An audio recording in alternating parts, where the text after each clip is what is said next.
Hi, I'm Melisa Kleen, and in this talk, I'll present you with some tools, approaches, and tips that can help you ramp up how you do business analytics in a fast-growth environment. A lot of what I'll share today are from my experiences at Blinkist. So first, a short intro. Blinkist is a lifelong learning platform. It mainly offers 15-minute long summaries of nonfiction books in both text and audio. It also has full-length audiobooks and Blinkist originals. Access is through a subscription. We have presence in mobile, web, and Alexa. We are based in Berlin, but we are multinational, and we've been selected as one of the best employers in Germany by LinkedIn and Glassdoor. I'm currently leading the business intelligence and data science team at Blinkist. Prior to Blinkist, I have experience working in both B2B and B2C startups. And prior to startups, I mainly worked with enterprises. I was in IT consultancy, taking part in big data projects in insurance and banking. I've joined Blinkist at the end of 2017, and ever since hired a team of 6 analysts and scientists, extended and strengthened the data analytics stack, and of course provided the insights the business needed as it grew. In the majority of the past 2.5 years, we've been doubling our revenue, customers, and employees year over year. So it's been very fast-paced, and it's been a great learning environment. So what I'll share today is what I would have loved to know as I first got started. A set of useful tips and tools to help those leading the analytics efforts in a fast-growth company or in an established company, but in a team that's expected to grow really fast. So there's a lot of content in this presentation, so I'll talk briefly about each point, and it's going to be fast-paced. But my hope is that if you see something valuable, you'd go back to the slides or the recording and just spend more time on it. Without further ado, let's start with the first rule in the playbook. Know your surroundings. At this point, you are either building up the analytics team in a startup, or you are doing something new in an established team, like introducing machine learning on top of your traditional BI setup. So the first thing you need to do is to get a fresh perspective. You need to cover your bases. You need to make sure you've gathered enough data to strategize. So knowing your surroundings is the first step. So this is in 3 parts. So first, especially if you are a new joiner to a company and you already have some stack in place, and maybe some people in your team already are there, doing an inventory of like what platform do you have, what's the tech setup in place, what data do you have easily accessible, and what's not even tracked. Who do you have in your team, and who are your power users in the other teams, and what skills do your team members possess. Next is getting to know the organization. So this is to have an overview of which direction is the company headed, because no matter where you are positioned in the org chart, no matter where analytics teams are positioned in the org chart, they're essentially expected to support the entire organization. And for that, it is important to have that high-level overview. So what are our current strategic goals? What are the teams, given those strategic goals, which teams are at the heart of the organizations and which teams are supporting or business as usual? And what are your cost and revenue drivers? So the best source for this last point is to really, if you can access it, to take a look at the balance sheet as a single source of truth. Next is getting to know your stakeholders. Analytics teams create impact through successful collaboration with stakeholders. We are enablers in our organizations, and it is the key to creating an impact is to get to know your stakeholders and what their most pressing needs are. So how they work, how do they currently use data, and what do they need to do what they do better, and how urgent are these needs? Kind of what is the cost associated by not having these needs answered? This step is particularly important because this is as close as it gets to individual tasks that you need to plan into your and your team's schedule going forward. So this kind of completes the vision you need to have about the organization.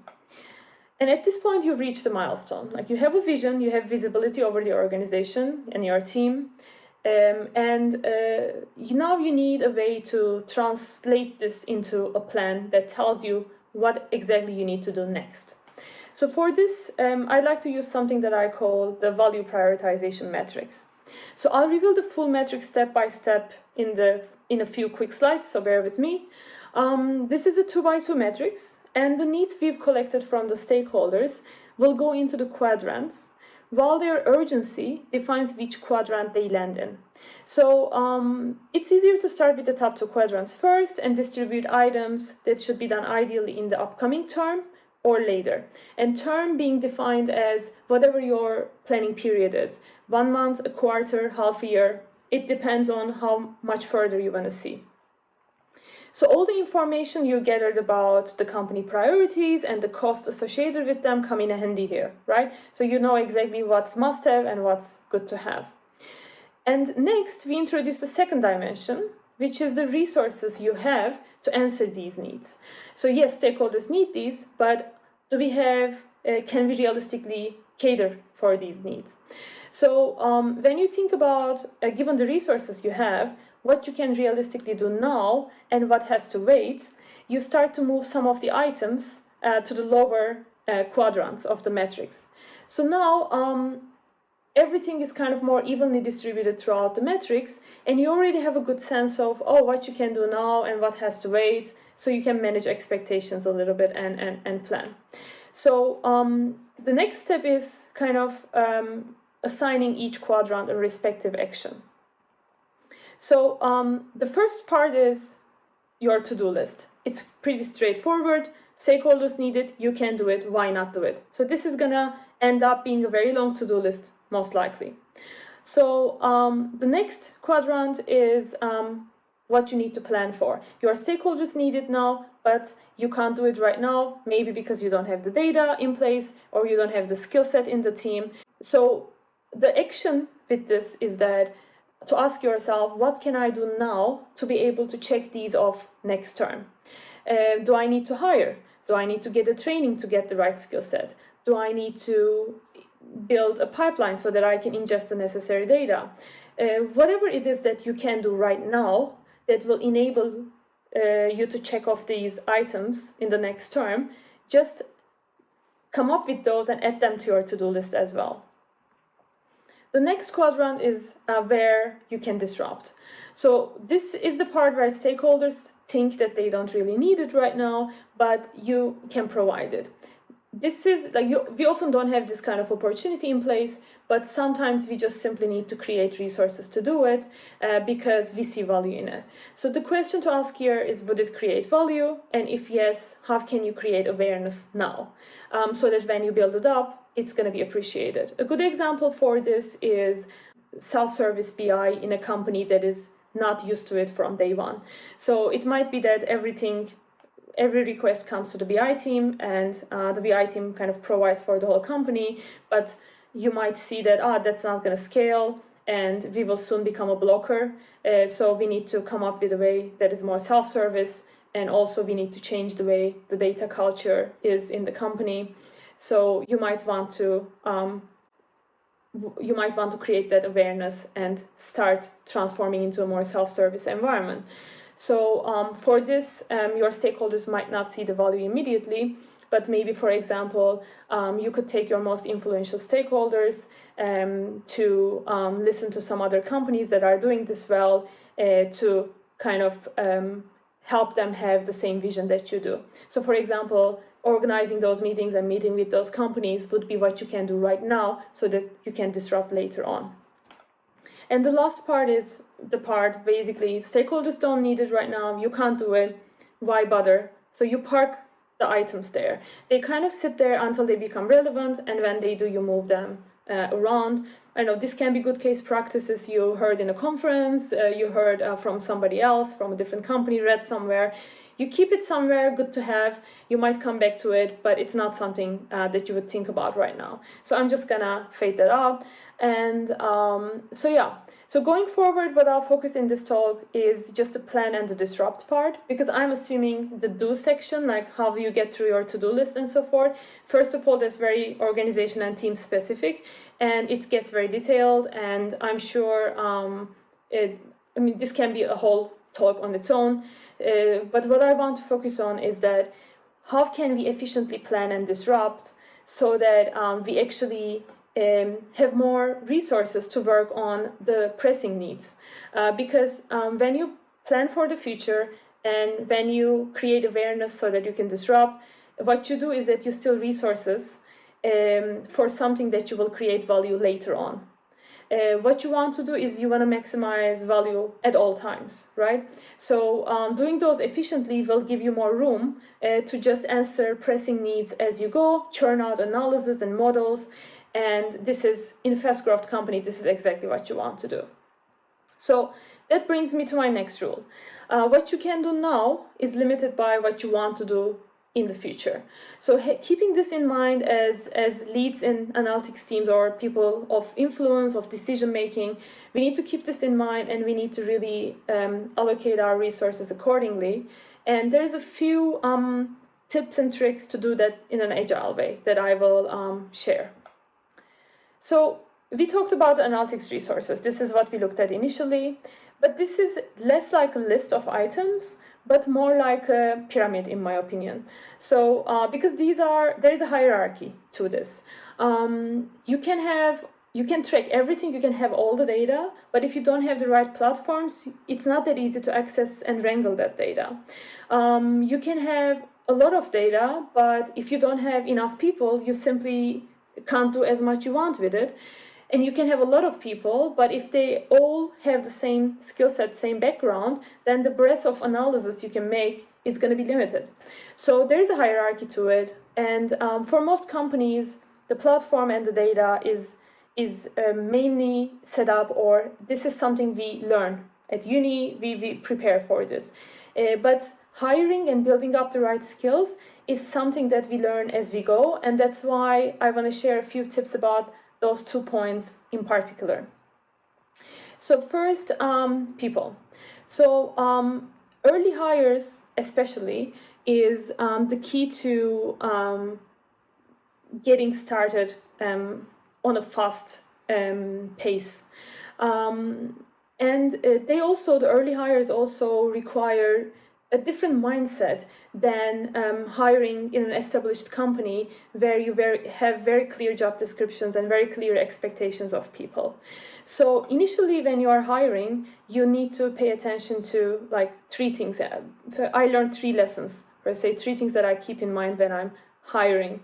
And these are, first, hire for uncertainty and growth. You don't know, you can't tell exactly what they will end up doing. So you need to hire somebody, like you can have an idea, but your needs are changing, the company is evolving, it might pivot at some point. So you need to hire somebody who is comfortable with fluid responsibility, who is autonomous and is growth driven, and doesn't get overwhelmed with the growth of the company, but rather grows with it and thrives in this environment.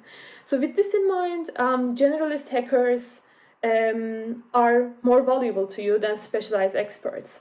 So those who worked in large teams or excelled academically doing one specific things to perfection might have a difficult time adapting to doing a number of needs, number of different things when needed.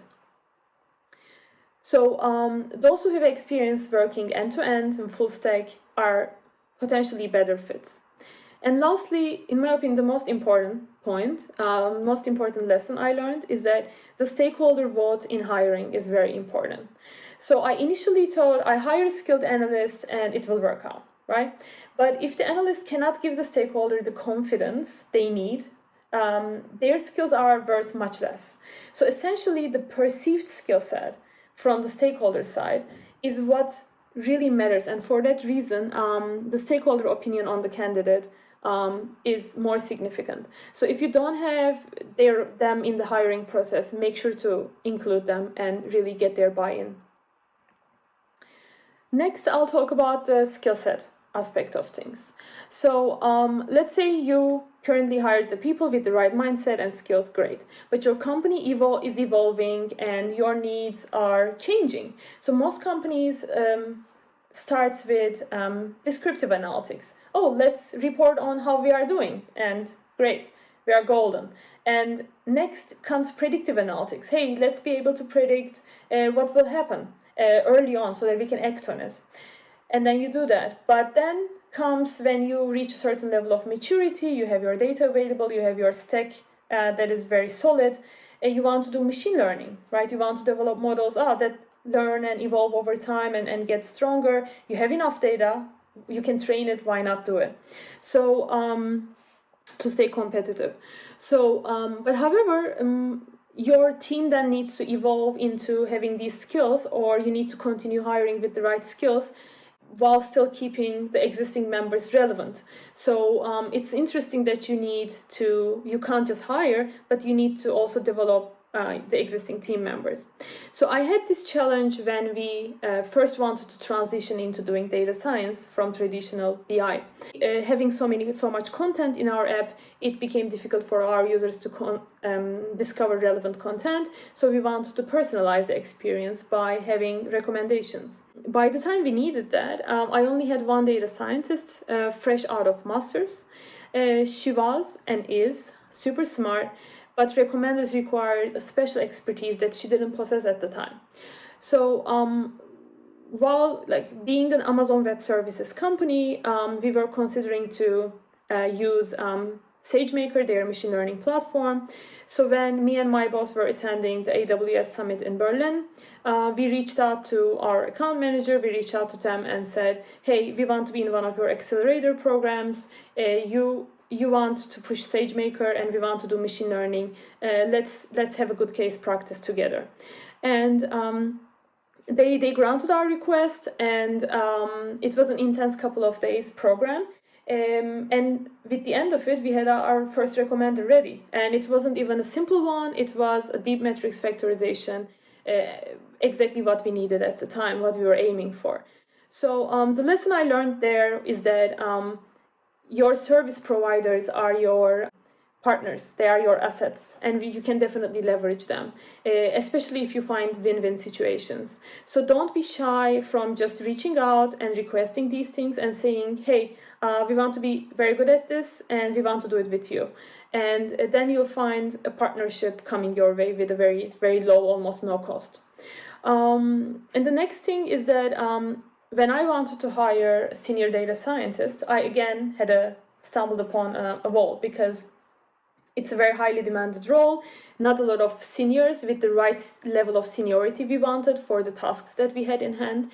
So it was difficult, it was taking a long time, but we needed things done quickly. So instead I hired a very experienced freelancer, and he built up the foundation for the things that we wanted to do.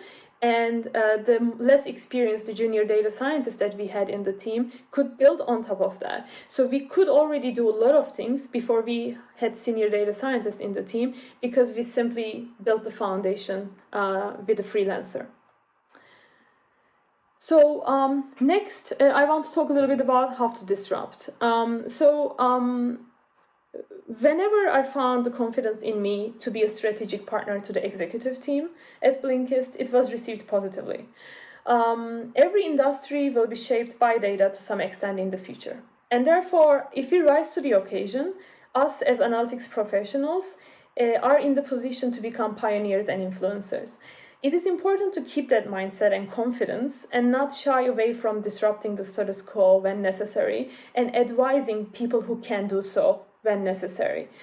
So I think disruption is a more matter of mindset, but we can maybe turn it into a habit by keeping one thing in mind. So what I pay attention is that we talked earlier, we have the to-do list section, we have the plan, we have the disrupt, and then we can move things from there. So I think a healthy term would need you and your team to have all three elements in there. So you would be answering the burning needs of the stakeholders, and you would be increasing your team's ability to embrace the upcoming challenges, the upcoming needs of your evolving organization. So that's the plan side. And you would keep the organization competitive by keeping an eye on how we are doing on the analytics side. Are we leveraging the right things? And that's the disrupt side. So I think it's something to keep in mind, to have all three elements in place at all times. And lastly, how to do this sustainably. So I gave you metrics and you collect information and this and that, but this is something that I did when I first joined Blinkist and maybe every year or so. So this is not something you would do month in, month out. Something that's ongoing and that's sustainable will actually be defining how you do your work day to day. What's important here is that coming up with certain tools and approaches and turning them into a habit so that you just execute on them without thinking, without worrying about them until you notice that they are not working anymore. Then you can iterate on them. By having these as habits, like systems that are just set and run on their own, you will have enough time to improvise and think about unplanned needs, like sudden needs of the organization, and have some bandwidth to address them. So how to do it the sustainable way? A couple tips. There are many agile methodologies, but with guidance from our agile coach, I found that Kanban is the best for analytics teams. Stakeholders can prioritize the backlog. You don't do it. It saves up a lot of energy. It's low effort and transparent by nature, and you can tell them exactly how much items you can take in every sprint. Next team is having regular team retrospectives. So simply reflecting on what's working well and what's not works like an inventory check. It brings out the skills you are missing in the team.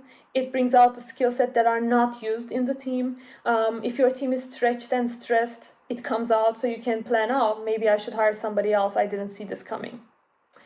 So the next thing is keeping a close tab on your stakeholders and executives. This can be more casual, coffee chat, lunch, but this is important to keep an eye on things because this is what you would need to disrupt the organization and really sift through all the incoming needs from stakeholders at a high organizational level.